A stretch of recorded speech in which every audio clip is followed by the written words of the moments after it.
Digestion of food in stomach. Digestion of food in stomach. Stomach में digestion कैसे होता है? स्टमक में है gastric gland. Gastric gland in the mucosa of the stomach. Gastric gland में है mucus नेक cell जो सिक्रेट करती है म्यूकस, पेप्टिक सेल या चीफ सेल जो सिक्रेट करती है proenzyme pepsinogen. Pepsinogen convert होता है पेप्सिन में और पेप्सिन कन्वर्ट करता है प्रोटीन को सिंपल अमीनो एसिड्स में। तो स्टमक में डाइजेशन स्टार्ट हो जाता है, मतलब स्टार्ट तो मुंह में ही हो जाता है सलाइवा से, स्लीवरी अमाइलेज एंजाइम की हेल्प से, बट स्टमक में डेफिनेटली डाइजेशन होगा ही होगा। तो स्टमक में जो म्यूकस सिक्रेटिंग सेल है और पेप्टिक सेल या चीफ सेल जो काफ़ी इंपॉर्टेंट है वो सिक्रेट करती है proenzyme pepsinogen. Pro enzyme मतलब ये इनएक्टिव फॉर्म है, ये कन्वर्ट होती है पेप्सिन में और पेप्सिन एक्ट करता है प्रोटीन के ऊपर, उसे कन्वर्ट करता है अमीनो एसिड्स में। पैराइटल सेल या ऑक्जेंटिक सेल ये सिक्रेट करते हैं hydrochloric acid and intrinsic factor. ये याद रखना है कौन सी एक सेल क्या प्रोड्यूस कर रही है। तो HCl से कौन सिक्रेट करती है? पैराइटल सेल या oxyntic cell. HCl hydrochloric acid बाहर से नहीं ले सकते, बाहर से लेंगे तो सारा रास्ता जल जाएगा। ये स्टमक में ही प्रोड्यूस हो रहा है। कौन सी सेल प्रोड्यूस कर रही है? पैराइटल सेल या ऑक्जेंटिक सेल। ये क्यों HCl की रिक्वायरमेंट क्यों है?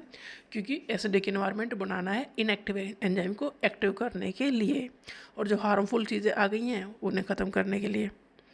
तो intrinsic factors essential for the absorption of vitamin B12, ये भी चीफ सेल पैराइटल सेल या ऑक्जेंटिक सेल प्रोड्यूस करती हैं इंट्रिंसिक फैक्टर, जो किसके लिए एसेंशियल है? For the absorption of vitamin B12। Stomach store करता है फूड को लगभग 4-5 घंटे के लिए, अच्छे से डाइजेस्ट करता है। The food mixes thoroughly with the gastric juice of the stomach by the churning movement of its muscular valve, it is called crime. देखो काइम, काइम का क्या है? काइम स्टमक में वो फूड है जो हम जब मिक्स हो चुका है सब में तो उस फूड को कहते हैं काइम। माउथ में जब फूड मिक्स हो जाता है सलाइवा में अच्छे से चबाने के बाद उसे कहते हैं बोलस। और पेट में जब स्टमक में जो फूड है अच्छे से मिक्स हो चुका है गैस्ट्रिक जूस से, उसे कहते हैं काइम। ये क्वेश्चन पूछे गए हैं।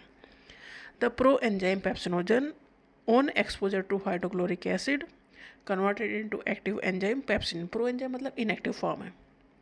प्रो एंजाइम पेप्सिनोजन जो है वो एसिडिक इन्वायरमेंट जो कि बनाया है हाइड्रोक्लोरिक एसिड ने, कन्वर्ट होता है एक्टिव फॉर्म में जो कि है पेप्सिन। और पेप्सिन कन्वर्ट करता है प्रोटीन को इनटू प्रोटियोजेज एंड पेप्टोन्स। प्रोटीन्स को डाइजेस्ट करने में हेल्प करता है, मतलब सिंपल सी बात ये है। ये सारे काम कहाँ हो रहे हैं? स्टमक में। The mucus and the bicarbonate present in the gastric juice, मतलब स्टमक में, play an important role in the lubrication and protection of the mucosal epithelial from excoriation by the highly concentrated hyaluronic acid। HCl secrete हो रहा है stomach में, तो उसके effect से stomach की वॉल को बचाने के लिए म्यूकस सिक्रेट होता है और बाइकार्बोनेट सिक्रेट होते हैं, जिससे कि वॉल प्रोटेक्ट रहे, नहीं तो अंदर ही अल्सर हो जाएगा। HCl provide the acidic pH।